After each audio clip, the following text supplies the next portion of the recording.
البدع والأهواء، أهل البدع العقائدية وأهل البدع السياسية. نقول بيننا وبينكم السلف، بيننا وبينكم الكتب، كان فيقول البدع بيننا وبينكم. Bismillahirrahmanirrahim. Alhamdulillah. Wassalatu wassalamu ala Rasulillah alaihi wasallam. Kita meneruskan bacaan kita Bulughul Maram yang ditulis oleh Al-Hafidz Ibnu Hajar Al-Asqalani rahimahullah taala. Kita sudah menyelesaikan hadis-hadis yang dibawakan oleh Ibnu Hajar Al-Hafidz Ibnu Hajar rahimahullah taala di bab yang ke-17, babul libas, bab tentang pakaian. Ya, ini pakaian yang haram untuk dipakai dan pakaian yang halal untuk dipakai. Sebutkan larangan untuk memakai pakaian dari sutra untuk laki-laki, kecuali kalau dia itu ada udzur seperti penyakit, gatal dan semisalnya. Bagaimana Nabi memberikan rukhsah kepada Zubair bin Awam dan Abdurrahman bin Auf radhiyallahu anhu.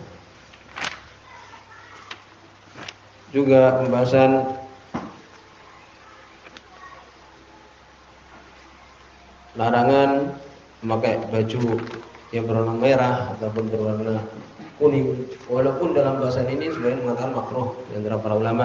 Ya, kita harus sebutkan juga karena Nabi pernah memakai pakaian merah dan menggiring yang mengatakan tidak boleh, bahwa yang tidak boleh itu merah yang murni. Ya, itu. Warna kuning biasanya dari kunyit za'faran, ini warna-warna dari tanaman kunyit itu. Demikian di sini ada permasalahan ya tentang pakaian ini. Ibnu Hajar beliau tidak menyebutkan dan itu penting sebagiannya.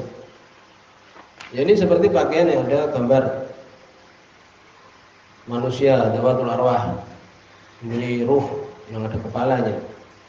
Nabi mengatakan dalam hadis Ibnu Abbas radhiyallahu anhu bahwa yakni asurah aras, gambar, kata gambar itu adalah kepala. Oleh karena itu dijauhi pakaian yang di situ ada gambar makhluk bernyawa. Dan kita usahakan kalau ada gambar khususnya itu dipakai anak-anak kita ada. Ya, ditutup untuk kita tidak bermudah-mudah dalam perkara ini. Di situ ada hadis ayatul bait dan al-malaikah fi suwar. Mereka tidak masuk rumah yang tidak ada gambar. Ya, demikian. Demikian juga foto dan sebagainya dari makhluk bernyawa. Oleh karena itu, ketika sholat tidak pakai pakaian seperti ini. Demikian juga di waktu yang lain. Kadang-kadang sholat itu ya kita di belakang shaf ada orang yang di punggungnya itu gambar manusia. Jadi sekarang kita sholat menghadap gambar orang tersebut. Jadi hukum pakaian yang ada gambar makhluk bernyawa tidak boleh, haram. Kemudian juga untuk menjaga ya kekhusyuan ketika sholat dengan tidak ya ada kain-kain yang mengganggu kekhusyuan. Kemudian juga memakai pakaian laki-laki untuk perempuan atau sebaliknya. Laki-laki memakai pakaian perempuan. Di sini ada hadis Abu Hurairah radhiyallahu anhu oleh Imam Abu Dawud rahimahullah taala, hadis yang sahih bahwa Nabi sallallahu alaihi wasallam mela'ana rajul yalbasu libsatal mar'ah.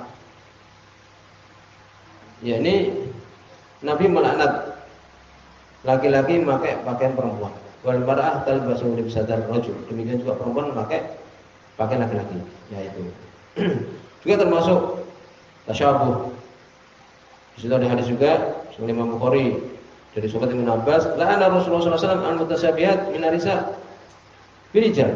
Rasulullah melaknat al-mutasyabihat, perempuan-perempuan yang meniru-niru ya, orang-orang yang meniru-niru dari kalangan perempuan terhadap laki-laki. Wal mutasyabihina min rijal binisa, dan orang-orang yang menyerupai dari kalangan laki-laki dengan perempuan-perempuan. Ya. Ini istilahnya ya laki-laki yang mirip dengan perempuan.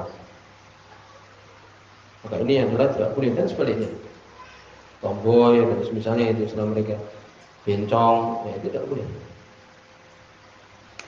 Kemudian juga disebutkan tentang masalah pakaian ini isbal. Isbal itu apa? Meletakkan ya memanjangkan celana melebihi mata kaki. Khususnya untuk laki-laki.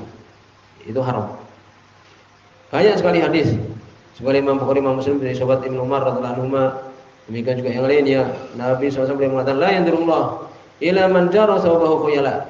Allah tidak melihat kepada orang yang memanjangkan, menyeret bajunya, ya, yaitu di bawah mata kaki karena sombong. Demikian juga hadis Abu Dawud dan sebagainya. Jelas.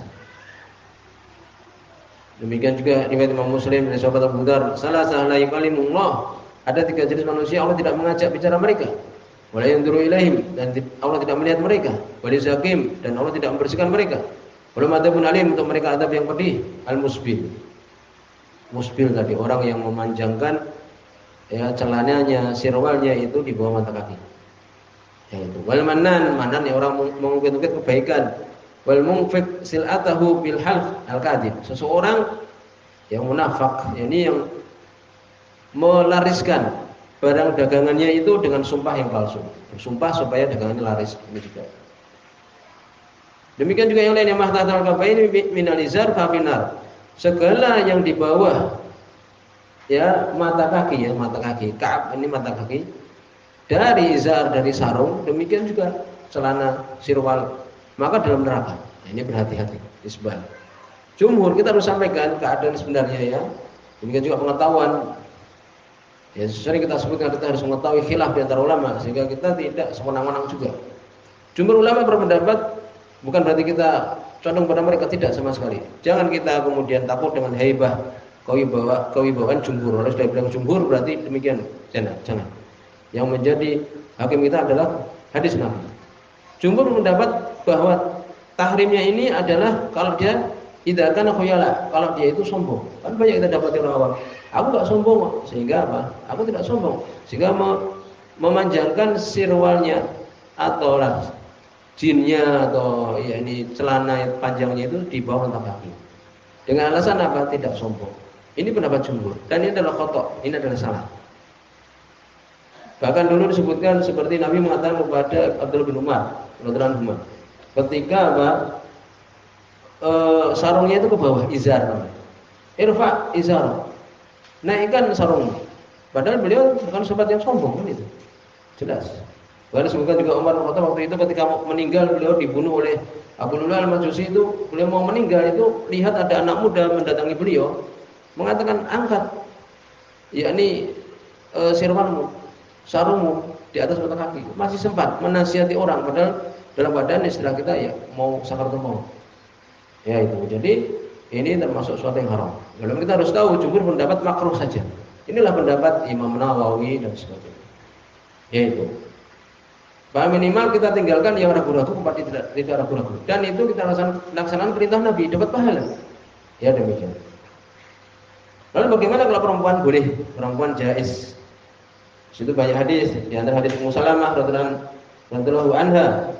Dia mengatakan, "Ya Rasulullah, kaifa bin nisa?" Bagaimana untuk perempuan? Nabi mengatakan, "Yurhina sibron." Boleh dipanjangkan. Jadi jilbabnya yang bawah itu ya itu boleh ditambah 1 jengkal di bawah mata kaki. Lalu bagaimana terseret-seret di tanah? Tidak apa-apa.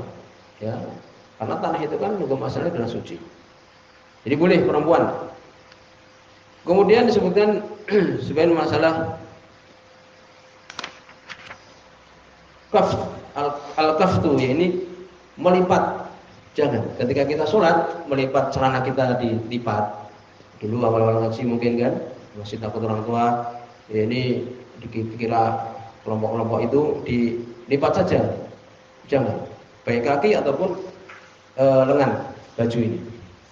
Ya di situ ada hadis Bukhari Muslim, sebenarnya Ibnu Abbas radhiyallahu anhu, ya.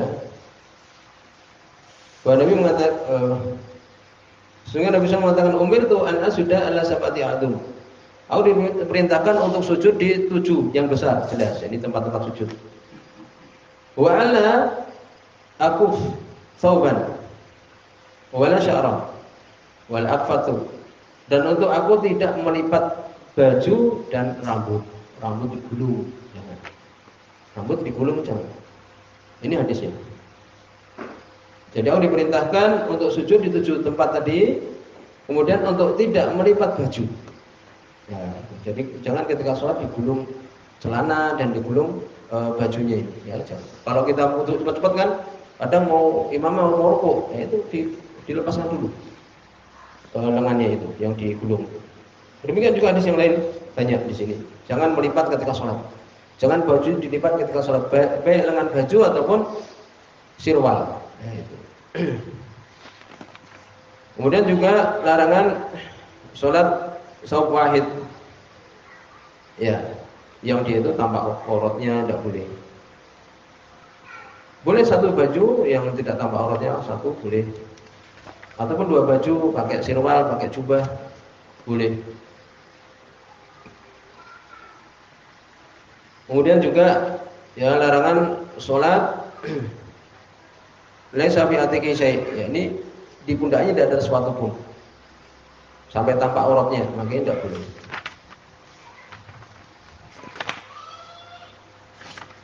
Ini selesai di sini pembahasan tentang libas ya di kitab shalah, dan kita selesai ini pembahasan di kitab yang ya paling panjang, yaitu kitab shalah di kitab Bulughul Maram.